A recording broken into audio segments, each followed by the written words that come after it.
Bendiciones con todos. Tema 42. Las verdades de la palabra de Dios. Seguimos trabajando en Génesis. Hoy vamos a hablar del pecado que afectó hasta los descendientes de Set. Y utilizamos Génesis capítulo 4, versículos 25 y 26, que dice lo siguiente. Y conoció de nuevo Adán a su mujer, la cual le dio un hijo y llamó su nombre Set. Porque Dios dijo: me ha sustituido otro hijo en lugar de Abel, a quien mató Caín. Y a Set también le nació un hijo, y llamó su nombre Enos. Entonces los hombres comenzaron a invocar el nombre de Dios. Recordemos un poco el video anterior. Vimos el inicio de la línea mesiánica a través de Set. Y cómo pasó la herencia de Adán a su descendencia por medio del derecho de la primogenitura, para entender mejor el plan de salvación de Dios por medio de su Hijo Jesucristo. Ahora veremos cómo el pecado afecta hasta los descendientes de Set y afecta la relación que tienen con el Señor, que es aparente por una probable mala traducción en el versículo del capítulo 4 de Génesis. Dice: Dios me ha concedido otro hijo. Continuando con la segunda parte del versículo 25, en donde tenemos la descripción del significado del nombre de Set. Tenemos que Set significa concedido o designado. Él nació cuando Adán tenía 130 años y les trajo a sus padres renovadas esperanzas después de la aflicción de perder a dos hijos, con la muerte de Abel y el destierro de Caín. Algo que Rebeca evitó al poner distancia entre sus hijos cuando Esaú trató de matar a su hermano Jacob, porque él se había quedado con la herencia del primogénito y la bendición de Isaac. Dice Génesis capítulo 27, versículo 45, cuando él, Esaú, se haya calmado y olvide lo que le hiciste, mandaré a buscarle, Jacob, para que regreses.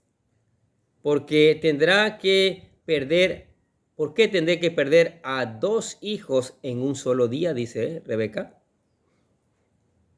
Dios concedió a nuestros primeros padres el poder reconstruir su familia, consolándolos en su aflicción después de que fueron testigos de los efectos del pecado que entró en el mundo por su desobediencia al comer del fruto prohibido. Por lo que Eva atribuye el nacimiento de Set a la misericordia del Señor. Pero en este versículo ella no utilizó el nombre divino de Yahweh, como lo hizo cuando tuvo a Caín, su primogénito. Génesis capítulo 4, versículo 1. Ella utilizó el nombre de Elohim, el mismo que utilizó cuando estaba hablando con la serpiente, refiriéndose a Dios como alguien distante que le prohíbe hacer cosas. Esto podría ser una señal de que su fe, después de más de 100 años, no estaba en el Dios personal, a quien le gustaba ser llamado por su nombre favorito, Yahweh, ya que este nombre aparece más de 6.500 veces en el Antiguo Testamento.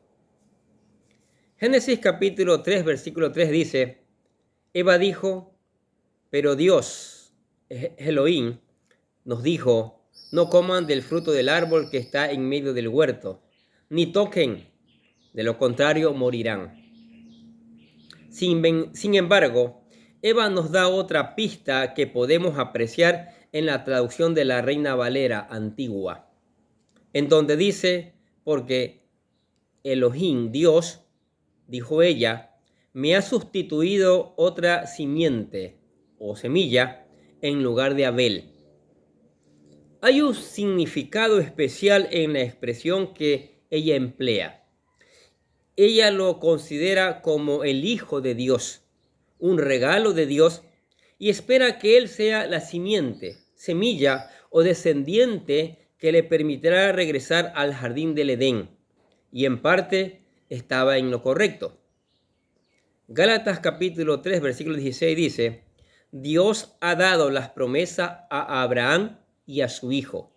Y noten que la escritura no dice a sus hijos, como significara muchos descendientes, más bien dice a su hijo. Y eso sin duda se refiere al Señor Jesucristo. ¿Qué les parece? Muy interesante, ¿no es cierto? La misma palabra comprueba su veracidad.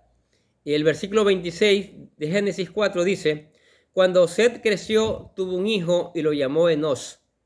Fue en aquel tiempo que la gente por primera vez comenzó a adorar al Señor usando su nombre.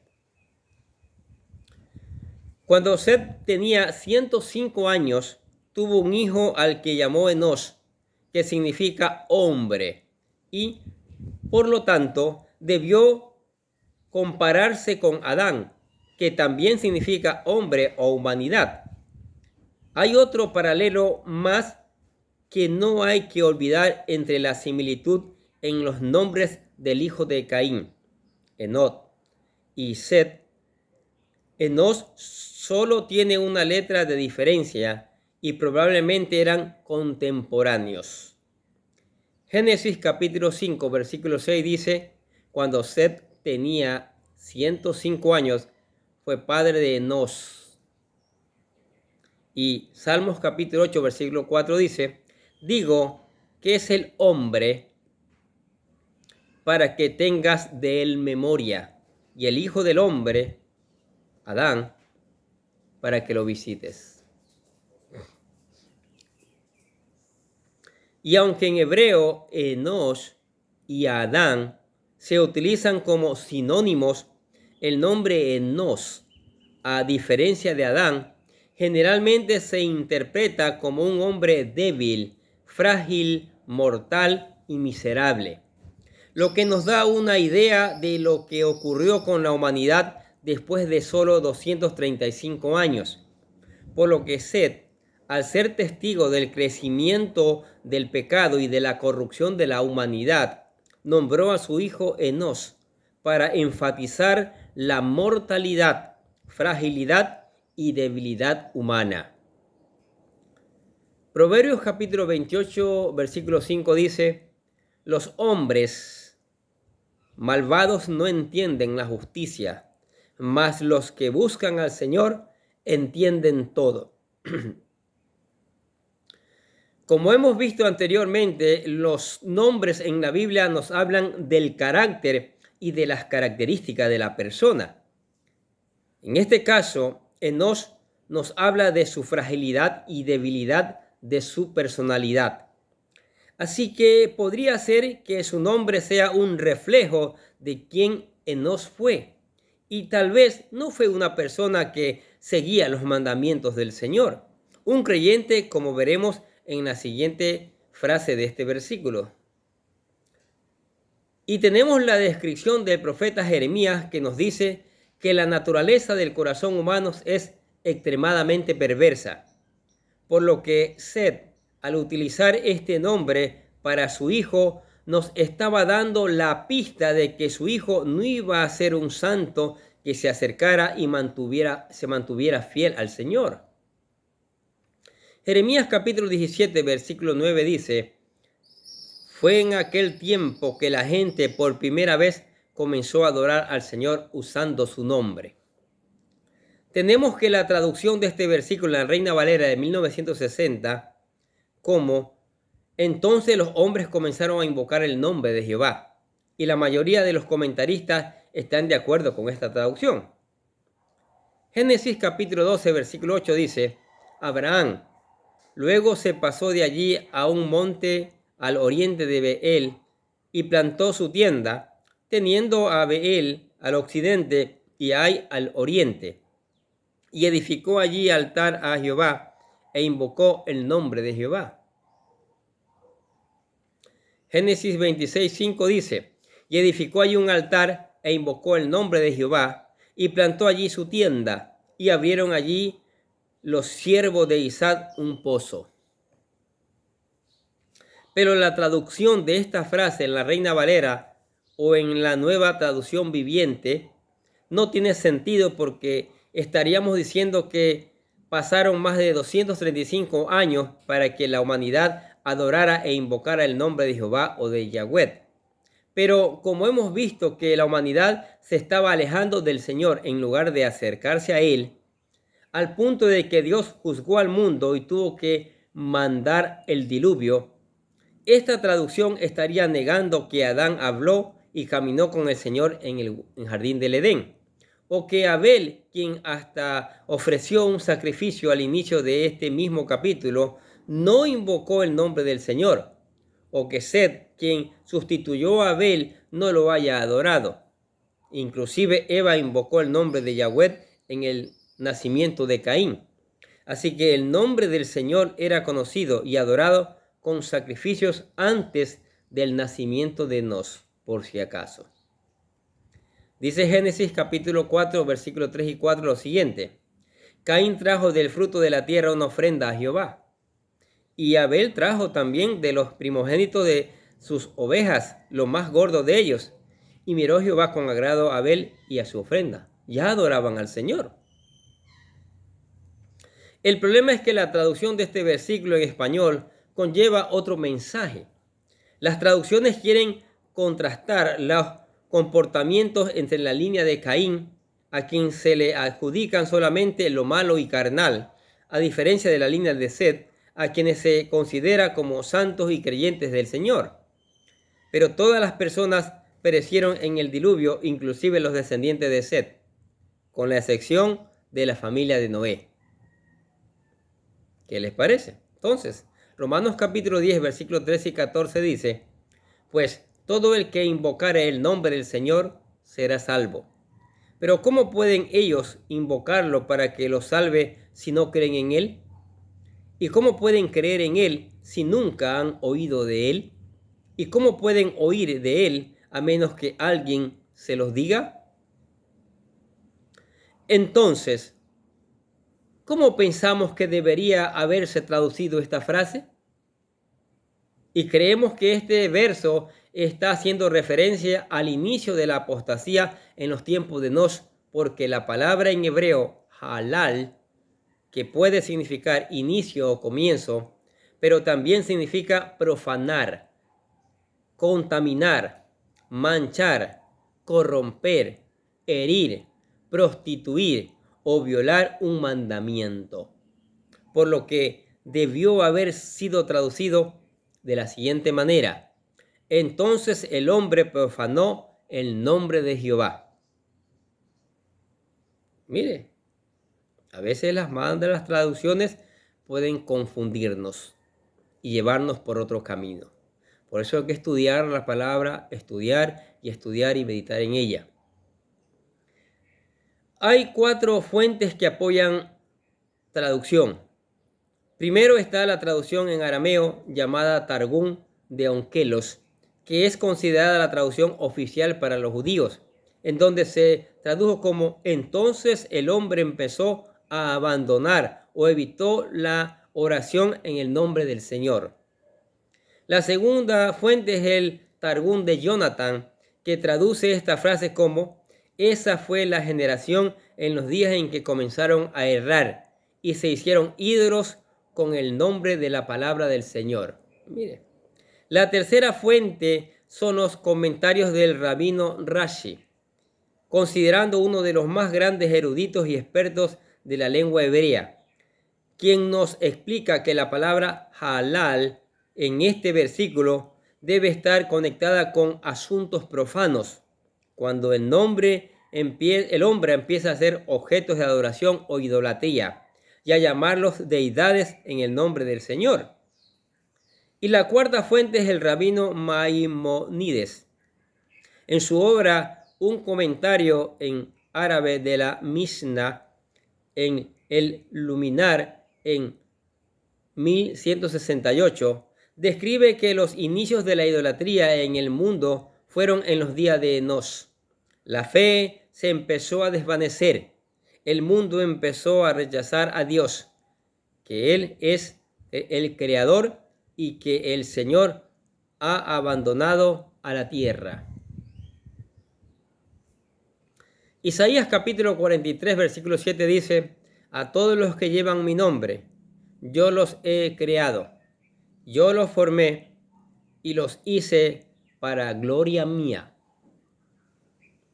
Por lo que, a diferencia de lo que la mayoría de los comentaristas nos dicen, que con la llegada de Enos hubo un renacimiento de la religión en la familia de Adán y Eva, que se inició la adoración pública a través del sacrificio y la oración para el Señor, y que se desarrolló una profesión abierta de verdadera religión que buscaba la misericordia y la gracia de Dios con la esperanza de una relación personal restaurada con Él, para contrarrestar la perversidad del mundo que lo rodeaba. Probablemente no pasó de esa forma. Tristemente, parece ser que el hombre tiende a seguir su naturaleza carnal, que heredó por el pecado original. Naturalmente, no buscamos separarlo del mundo y buscar celosamente a adorar al Dios.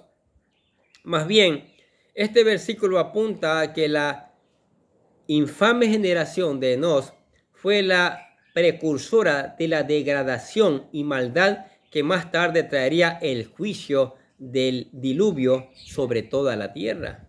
¿Entendió?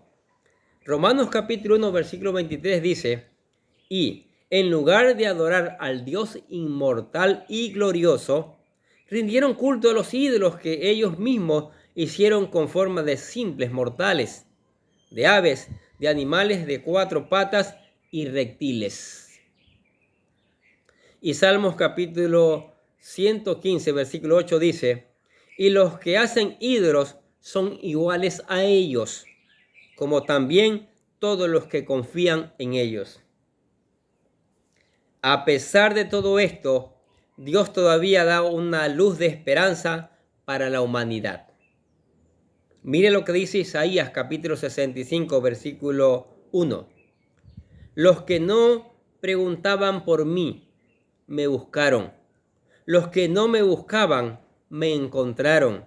A los que no invocaban mi nombre, les dije: aquí me tienen. ¿Qué les parece? Hechos capítulo 2, versículo 21 dice: y todo el que invocar el nombre del Señor será salvo. Escuche, y todo lo que invocar el nombre del Señor será salvo. Maravilloso versículo. Por eso es que enfatizamos que solo a través de la intervención de la gracia de Dios no podemos regresar a Él. El pecado nos separa y con el tiempo el abismo se va agrandando. Por eso Romanos capítulo 3, versículo 11 dice: nadie es realmente sabio, nadie busca a Dios. Y San Juan capítulo 15, versículo 16 dice: ustedes no me eligieron a mí, yo los elegí a ustedes, los encargué que vayan y produzcan frutos duraderos, así el Padre les dará todo lo que pidan en mi nombre. Maravilloso, ¿no es cierto? El regalo de la salvación que nos da Jesucristo es la única forma de ser hijos de Dios de nueva cuenta, y el Espíritu Santo es nuestra ayuda para mantenernos en el buen camino. Ezequiel capítulo 34, versículo 12 dice: seré como un pastor que busca el rebaño esparcido. Encontraré a mis ovejas y las rescataré de todos los lugares por donde quedaron esparcidas ese día oscuro y nublado. ¡Qué maravillosa palabra! Y Efesios capítulo 1, versículo 13 dice: y ahora ustedes, los gentiles, también han oído la verdad, la buena noticia de que Dios los salva. Además, cuando creyeron en Cristo, Dios los identificó como suyos al darles el Espíritu Santo, el cual había prometido tiempo atrás. Mire, qué maravillosa palabra. Ahora, la frase donde dice el versículo en Génesis: invocar el nombre del Señor. El invocar el nombre del Señor en la forma de rendir culto a Dios, de adorarlos, y Jesús nos explica cómo hacerlo correctamente cuando se lo explicó a la mujer samaritana cuando estaban en el pozo de Jacob. Jesús nos dice que para rendir culto al Señor de forma verdadera, tenemos que hacerlo desde nuestros corazones en espíritu y verdad. Sí, mira lo que dice San Juan capítulo 4, versículo 23. Pero se acerca el tiempo, de hecho, ya ha llegado, cuando los verdaderos adoradores adorarán al Padre en espíritu y en verdad. Y el Padre busca personas que le adoren de esa manera. Si las personas adoran solo en espíritu y no en verdad, se vuelven fanáticos que no saben a quién están adorando y como resultado, los fanáticos de las falsas religiones llegan a la violencia en el nombre de sus dioses. Si por otro lado, las personas adoran solo en verdad y no en espíritu, se vuelven como los fariseos, quienes dejan de obedecer los mandamientos de Dios y crean reglas humanas para rendir culto a Dios a través del legalismo. Por ello, es crucial que rindamos culto a Dios desde nuestros corazones en espíritu y verdad. Uno no es sustituto de otro. San Juan capítulo 4, versículo 24 dice, pues Dios es espíritu. Por eso todos los que le adoran deben hacerlo en espíritu y en verdad. Por eso Jesús nos enseña que el Padre busca personas para que le adoren en espíritu y verdad, porque eso le trae gloria a Dios. Isaías capítulo 43, versículo 7 dice, traigan a todo el que me reconoce como su Dios, porque yo los he creado para mi gloria. Fui yo quien los formé. Mire, preciosos versículos. San Juan capítulo 15, versículos 7 y 8 dice Jesús, si ustedes permanecen en mí y mis palabras permanecen en ustedes, pueden pedir lo que quieran y les será concedido. Cuando produzcan mucho fruto, demuestren que son mis verdaderos discípulos. Eso le da mucha gloria a mi Padre. De forma que, para verdaderamente rendir culto al Padre en espíritu y verdad, contamos con la ayuda de Dios Hijo, porque Jesús es el único camino, la verdad y la vida, quien nos permite tener un corazón regenerado para volver a nacer y formar parte de la familia de Dios. Y el Espíritu Santo, quien le da a nuestro espíritu la fuerza, motivación y crea una profunda necesidad en nosotros para adorar al Padre. Dice Jesús en San Juan capítulo 14, versículo 15 al 17 lo siguiente. Si me aman, obedezcan mis mandamientos, y yo le pediré al Padre, y Él les dará otro abogado defensor, quien estará con ustedes para siempre. Me refiero al Espíritu Santo, quien guía a toda la verdad. El mundo no puede recibirlo porque no le busca ni le reconoce, pero ustedes sí le conocen, porque ahora Él vive en ustedes y después estará con ustedes. Maravilloso, ¿no es cierto? Y San Juan capítulo 14, versículo 26 dice, sin embargo, cuando el Padre envía al abogado defensor como mi representante, es decir, al Espíritu Santo, Él les enseñará todo y les recordará cada cosa que les ha dicho. Maravilloso. Por eso, cuando vamos a rendir culto en la iglesia, no piense que uno va como espectador y crítico del sermón o de la música. Al contrario, en ese momento usted tiene el privilegio de ser el protagonista en la adoración al Señor, porque el verdadero espectador es Dios, quien lo está viendo. Él es el momento en que nuestro espíritu le da gloria y alabanza a través de nuestra participación al cantar, si la música nos ayuda a adorarlo mejor, o al buscar la verdad en el sermón para aplicarlo en nuestras vidas, o en el convivio con los miembros de la congregación al compartir nuestros dones con ellos. Eso es maravilloso. Salmos capítulo 66, versículo 2 dice, canten de la gloria de su nombre, cuéntenle al mundo lo glorioso que es Él. Y Salmos capítulo 96, versículos 7 y 8 dice: Oh naciones del mundo, reconozcan al Señor, reconozcan que el Señor es fuerte y glorioso. Den al Señor la gloria que merece, lleven ofrendas y entren en sus atrios. Maravilloso. Y Apocalipsis capítulo 5, versículo 12 dice: ellos cantaban en un potente coro: digno es el Cordero que fue sacrificado de recibir el poder y la riqueza y la sabiduría y la fuerza y el honor y la gloria y la bendición. Oiga, este tema está lleno de versículos profundos, maravillosos, que alientan nuestra alma y la alimentan también por si acaso. Así que probablemente tanto Enós como su generación no rindieron culto al Señor en espíritu y en verdad, por lo que después en los 10 mandamientos Dios nos dio instrucciones específicas para que lo adoráramos correctamente. En el primer mandamiento está definida la fe verdadera en Él.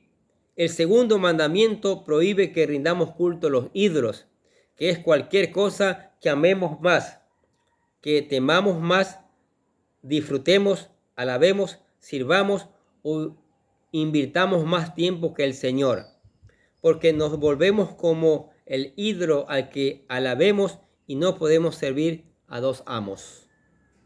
Y el tercer mandamiento: no tomarás el nombre del Señor tu Dios en vano, requiere que enseñemos la verdad en lo que hacemos, pensamos y decimos para proteger y defender la doctrina cristiana, ya que este mandamiento no está limitado a lo que uno dice, sino a nuestras acciones. Ahora seguimos con Génesis y en la frase Señor usando su nombre. Otro tema interesante acerca de este versículo es que los comentaristas debaten acerca de que el nombre de Yahweh o Jehová no fue revelado sino hasta que Moisés le preguntó a Dios acerca de su nombre cuando apareció en el fuego de la zarza ardiente. Esto fue después de más de 2000 años después del nacimiento de Enós, después del diluvio. Sin embargo, existen descubrimientos arqueológicos con escritos cuneiformes en Babilonia que muestran que una forma de nombre de Dios fue conocida antes de la época de Moisés, por lo que no es irracional suponer que el nombre del Señor no se enseñó en la antigüedad prehistórica. Éxodo capítulo 3, versículo 14 dice: Dios le respondió a Moisés: yo soy el que soy. Y añadió: a los hijos de Israel le dirás: yo soy, me ha enviado. Y Éxodo capítulo 6, versículo 2 dice: habló todavía Dios a Moisés y le dijo: yo soy Jehová. Recordemos que Moisés escribió el libro de Génesis guiado por Dios. Por eso, para ir concluyendo el capítulo 4 del libro de Génesis, vemos que al parecer Moisés solamente estaba interesado en describir la descendencia de Set, porque por esta línea posteriormente vendría el Mesías, Jesucristo, la cual veremos más adelante con detalle en el siguiente capítulo. Moisés mostrando las demás líneas porque serán juzgados por el diluvio. Es interesante ver que se menciona brevemente la descendencia de Caín y por inferencia de lo que vimos hasta ahora puede existir la posibilidad de que Caín, después de matar a su hermano, de hablar con Dios y de ser exiliado de la presencia del Señor en la tierra de Nod, en un momento de reflexión pudiera haberse arrepentido al ver todo lo que perdió por su mal comportamiento y actitud. Una clave de esto podría ser que en su descendencia se ve el sufijo el, que nos habla de Elohim, Dios, además de que aprendimos que su genealogía fue bendecida de diferentes formas. Solo Dios nos podría explicar todas estas interrogantes cuando estemos en su presencia, como nos explica el pasaje de la Samaritana, que dice San Juan capítulo 4, versículos 25 y 26. La mujer le dijo: sé que el Mesías está por venir, al que llaman Cristo. Cuando Él venga, nos explicará todas las cosas. Entonces Jesús le dijo, yo soy el Mesías. ¡Wow! ¡Qué tremendo! ¿No es cierto? ¡Qué tremendo! ¿Qué le parece estas verdades de la palabra de Dios? Maravillosas, ¿no es cierto? Ahora dice usted, yo quiero ser un verdadero hijo de Dios. Claro que sí. Para ser un verdadero hijo de Dios, tiene que entregarle su corazón y vida al Señor. Tiene que tomar la decisión de cambiar, aceptarle. Y nosotros, como en cada video, presentamos lo que llamamos la oración de fe. O sea, la oración para aceptar a Cristo, que esperamos que usted la haga. Busque aceptar a Cristo y cambiar su forma de vida, ¿sí? Repítala con todo su corazón, que dice así: querido Dios, sé que soy un pecador y que nada de lo que hago puede hacerme ganar el cielo o la vida eterna. Creo que Jesucristo murió por mí, derramando su sangre para lavar todos mis pecados para ser redimido, y que se levantó de la tumba al tercer día. Ahora mismo lo recibo como mi Salvador personal, confiando solamente en Él como mi único camino al cielo. Señor Jesús, séllame y lléname con tu Espíritu Santo y escribe mi nombre en el libro de la vida para ser salvo. Y decimos, gracias, amado Padre Celestial, por regalarme la vida eterna. ¿Aceptó a Cristo? Maravilloso. Lo felicitamos por eso. Pero para sostenerse en Cristo ahora venga a estudiar la palabra de Dios. Venga a meditar en la palabra de Dios. Deje que el Espíritu Santo le enseñe. Busque aplicarla, busque obedecerla. Al mismo tiempo que le canta alabanza al Señor. Porque Él es el Rey de Reyes y Señor de Señores. Y también ore. Converse con el Señor, que Él le va a escuchar y le va a responder en el tiempo de su voluntad. Y también les contamos que venga a la iglesia. En la iglesia hay espacio para usted y su familia, para que juntos sigamos aprendiendo estas maravillosas verdades. Amén. Oremos. Gracias, Padre, por tu palabra, Señor. Como tu palabra cada día nos enseña cosas nuevas, mi Dios. Nos está mostrando aquí cómo el hombre caminó mal, cómo el hombre se apartó de tus caminos, Señor, cómo el hombre comenzó a alejarse y por eso vino el fracaso. El pecado comenzó a aniquilarlos, porque el pecado es igual a muerte, a la muerte espiritual. Y tú tuviste que mandar el diluvio, Señor, para desaparecer toda esa maldad en el mundo, Señor. Sí, Padre Santo, que esta palabra nos haga reflexionar, que esta palabra nos ponga el deseo de buscarte de todo corazón, de cambiar de vida, de ser una nueva criatura en Cristo, para gloria de tu nombre y para testimonio del mundo. Y te damos gracias por esta palabra en el nombre del Señor Jesucristo. Y decimos amén. Y los bendecimos a ustedes que escuchan la palabra de Dios cada día. Sigamos escuchando, sigamos poniendo en práctica, sigamos reenviando a otros para que esta palabra, para que otros también conozcan estas maravillosas verdades. Nosotros desde acá les deseamos que tengan un día, pero lleno de bendiciones.